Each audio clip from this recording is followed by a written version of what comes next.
The land this small building, Walton Building, sat on belonged to the Bento family, who had purchased the vacant property, corner lot number 9, from the Stedman family in October 1907 for $125. The Bento Bakery in Stuart had been started in February 1906 on adjoining property.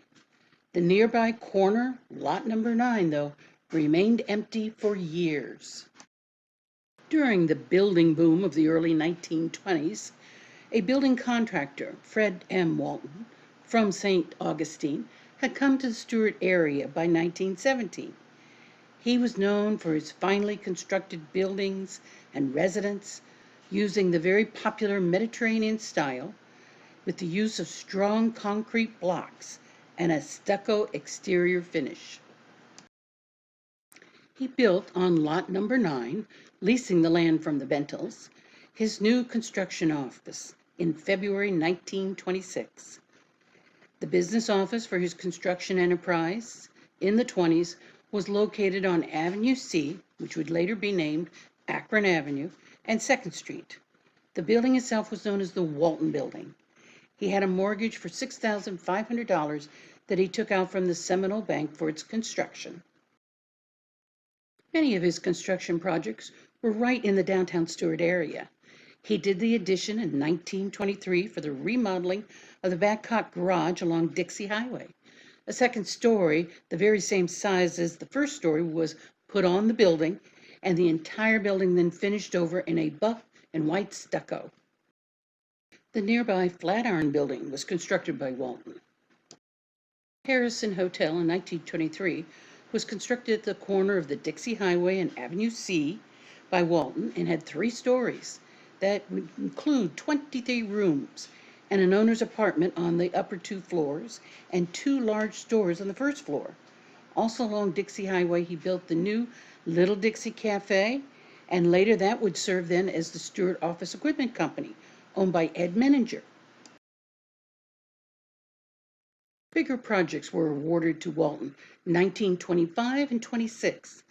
The famed L. Bittlor Apartments, consisting of 57 apartments, located along High School Avenue and facing 4th Street, now later known as East Ocean Boulevard, was in a U shape and 3 stories tall. Work on the 3rd Lyric Theater was begun by Walton and his crew on June 1st, 1925. He had an average of about 35 men a week employed in the construction of this large structure. It was ready for its grand opening in March 1926. His work was celebrated during the January 1926 parade for the creation of Martin County. He also constructed the Hibiscus Apartments along US 1, the El Belver Hotel with 38 rooms, the Pitchford Apartments, the residence of Earl J. Ricco, along with the store and apartment building for Harry Speedy. Walton built hotels, apartment buildings, cafes, and business buildings on both sides of the tracks during the 1920s. His construction stood for decades. Walton Building was serving him well, right in the heart of Stuart. In 1940, his Walton Building, which had served Fred well for so many years, even during the very destructive hurricanes of 1928 and 33, everything was about to take a new turn in Stuart's history with this building.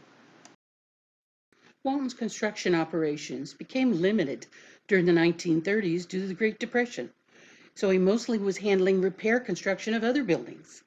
He renamed his business in 1939 to the Stuart Building Company, with Fred Walton as the president and Charles Layton the secretary.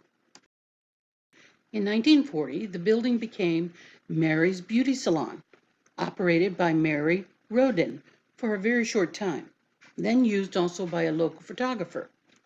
The next new owners were Edna Decker and her husband Alan, who in the spring of 1945 were ready to transform this former office into a first-class beauty salon.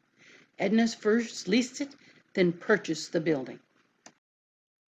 Besides providing a much-needed service for Stuart's ladies, Edna always bestowed contributions for any charitable events. Again, the shop withstood the massive, destructive 1949 hurricane. The popular beauty shop continued under Edna Decker's guidance in the 1950s throughout the decades until Edna was ready to retire in the 1980s. She sold the business portion to one of her longtime beauticians, Nancy Gilson Fredrickson, who had worked for Edna for 26 years. It was the Downtown Deli in the late 1990s, then 33 Degrees, and more recently the Stuart Burger, all popular with locals and visitors to downtown Stuart. Downtown Stuart needs to truly live up to its honored name and preserve those buildings that are non-replaceable. Repurposing a structure can be beneficial to the community and save a part of Stuart's history. To save this 1926 building, it was moved in 2016 to another location for the time being. So well built by Walton, it was a fairly easy move.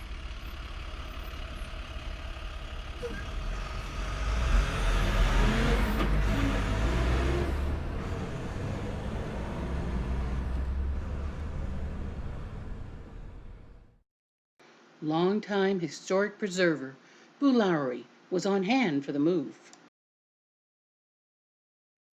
Too many historic buildings: the Fraser Home, the Stuart Hotel, the Hibiscus Apartments, St. Lucie Hotel, and even the original Stuart Jail are examples. They've already had their past destroyed solely because they were old. This building has age, it has history, and can continue to provide purpose to the local citizens.